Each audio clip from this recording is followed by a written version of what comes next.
what's up, suckers? I miss you. I miss you like I miss the backs of my legs when I shave. That's awesome. Yeah.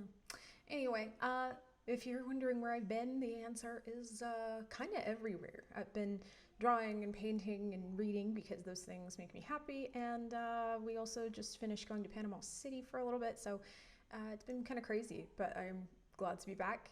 And just to give you a heads up, I have a mini course coming out soon that's going to be affordable for as many people as I can make it affordable for, and it's going to be called Get That Thing Done.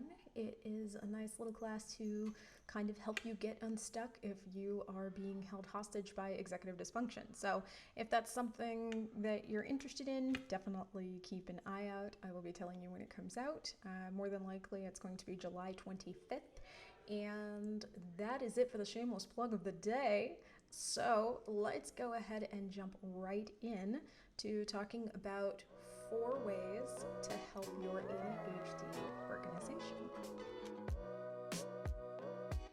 So before I get into it, as usual, just wanted to say that if this sounds like your kind of thing, if this is what you've been looking for, some energy centered, self-compassion centered, realistic ADHD advice, then definitely make sure that you like and subscribe. It helps me find cool people. It helps cool people find me. And isn't that the spice of life? The answer is yes. So anyway, I really wanted to be able to help people out when it comes to organization. I actually just had a client today who really struggles with this in a way that a lot of us do. We tend to have a lot of stuff to do, or a lot of stuff just kind of building up in our brains for us to do, but we are not entirely certain on how to make it so that we are able to kind of follow a reasonable path to getting it all done, or to getting most of it done. I try to tell people all the time, getting it all done is not the goal. It's like I said, success is satisfaction, not perfection. It's been a while since I've said that, but I just said it again. You're welcome. So I wanted to get into 4 things that are very, very helpful for people with ADHD when they're trying to keep those tasks organized. And we're going to go ahead and start with the first thing, which is guidelines. So when I say guidelines, a lot of people tend to think that this is super elementary, and they're like, of course, like I need to know how things are done or how they're supposed to be done.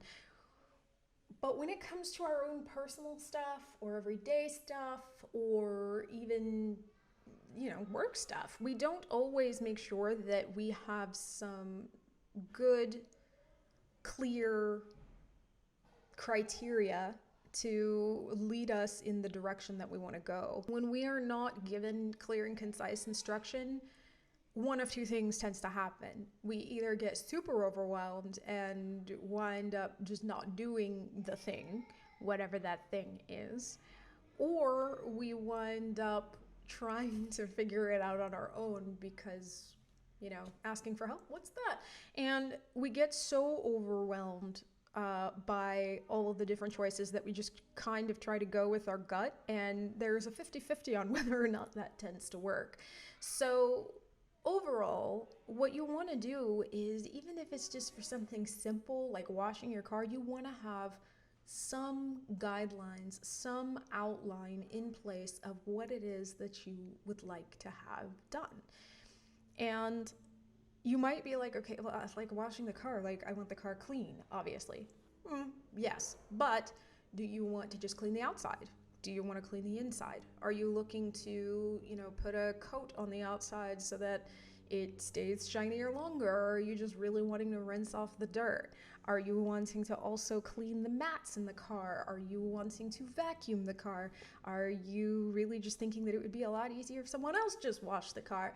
What is it that you are wanting in the end from this washing of your car, right? You want to be able to have a good picture of what it is that you're trying to do.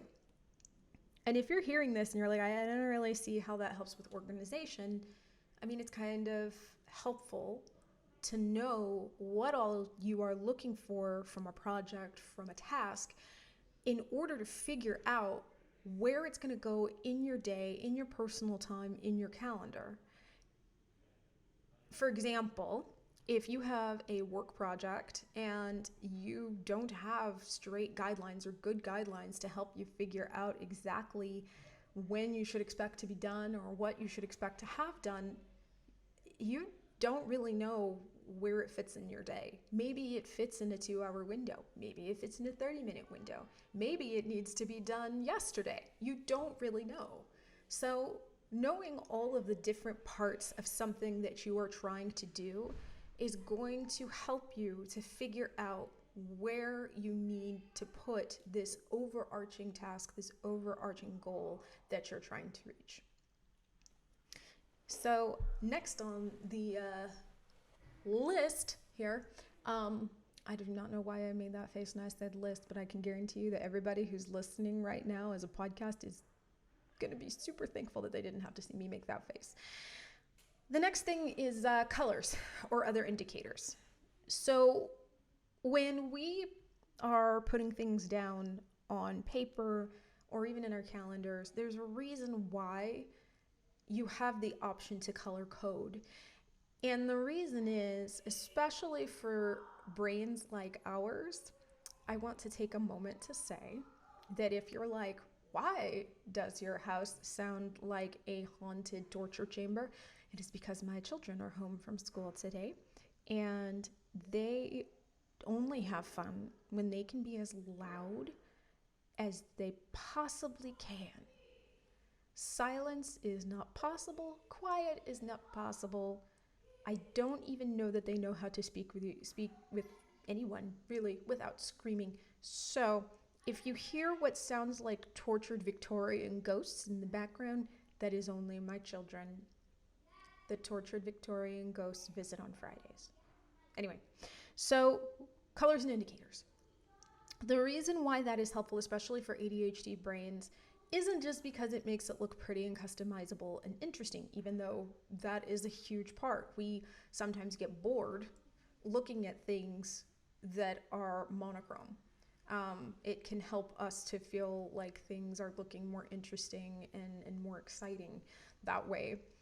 But it's not just that. It's the fact that when we ascribe certain meanings to certain colors, our brains are already so well wired for abstract thinking and patterns that tends to help us just subconsciously continue that pattern as we schedule. So for example, if you're constantly making your tasks blue in your calendar, your brain is eventually going to see personal tasks or blue tasks as tasks that can be set for after work or morning, and there's going to be a certain response that you will have to those blue tasks as opposed to red tasks. If you say a red task is urgent, your mind is automatically going to search for those red tasks first.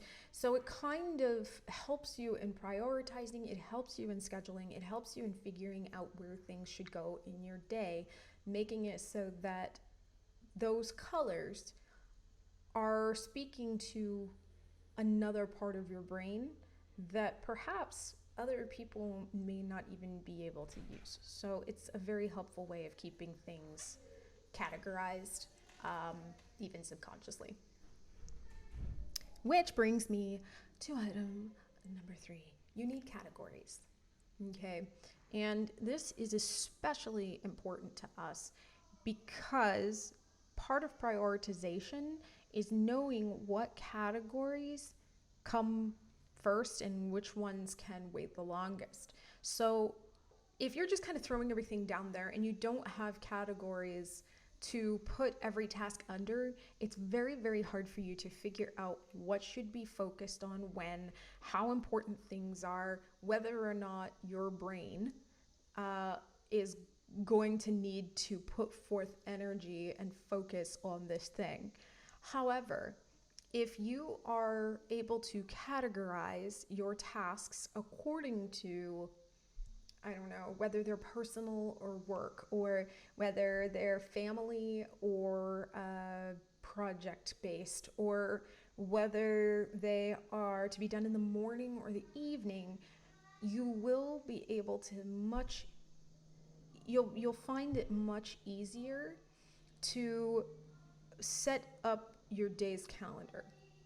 Because especially, for example, if you have like a work project that you know is due, and work kind of comes before, I don't know, sports. Maybe you play. I don't know why I ever pick sports because I'm shitty at talking about sports, but I don't know. Maybe you've got basketball in the evenings, but you know that work comes before basketball. Having things categorized under basketball, under sports, is going to automatically help you figure out that, perhaps that Friday 6 to 7 window that I have for stretching or for practicing my jump shot is actually going to go towards finishing a project at work. So it's going to help prioritize, and it's going to help color code, and it's going to help you figure out those guidelines that you need. So they're all obviously pretty closely related, but the short and short of it is you don't categorize, you don't know what's supposed to come first or last or in the middle, and everything's just going to look the damn same, which is what we're trying to avoid. And the last thing that is very, very important, and this was something I actually spoke with my client on today, is having designated locations for things. We suck at this, like we do. It's hard because a lot of the time putting something back or putting it where it belongs involves us using energy and time and brain power that we may already be giving to something else, or that we may not even have at the time. So a lot of the time, if something hits us and we want to write it down, it's a lot easier for us to just grab a piece of paper and write it down, right? Or write it with dry erase markers, or just to kind of, type it on our phone and leave it at that. But here's the thing. After that happens, you are going to be looking at a much more frustrating situation wherein you're going to feel like you have way less control. And that's going to be because something's going to occur to you that you already wrote down, and you're going to say, I know I wrote that down. Where the hell did I put it?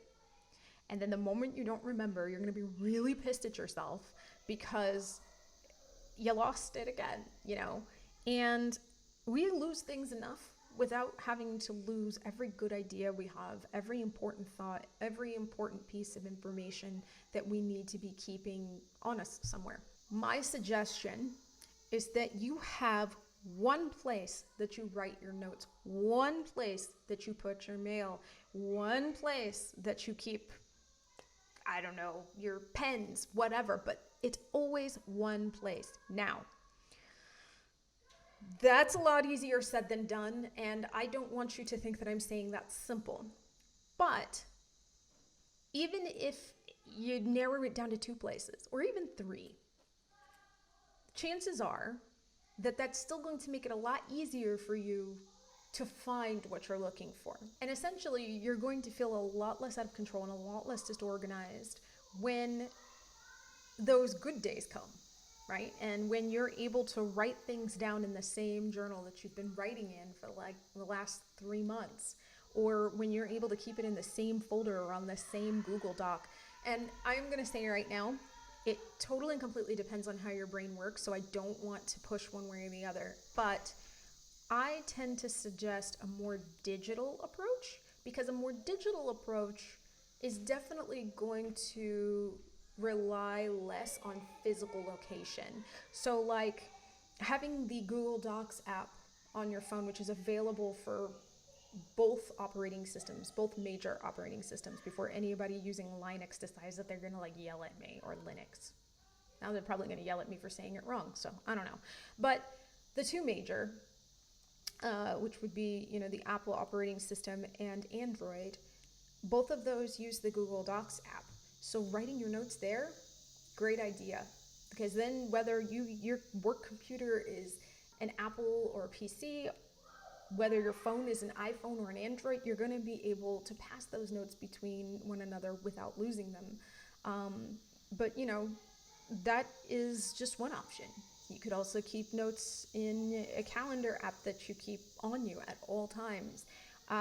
It really doesn't matter what you choose as long as it works with your brain and as long as it's going to be fairly easy for you to know where it is when you need it. So there are just 4 things that help with ADHD organization. Obviously, there's more out there. Obviously, there are more options. We are all different people, so even some of these may not work. And if it doesn't, don't feel like there's nothing out there that works for you or that you're a failure, you're somehow different. It just means that you might need a different approach. And whether you work with me or whether you work with someone else or whether you work by yourself, just remember that you're going to find it. It just might take some time. Okay, so thanks very much for being here. Drink some water, take care of yourself, and I'll see you in the next video.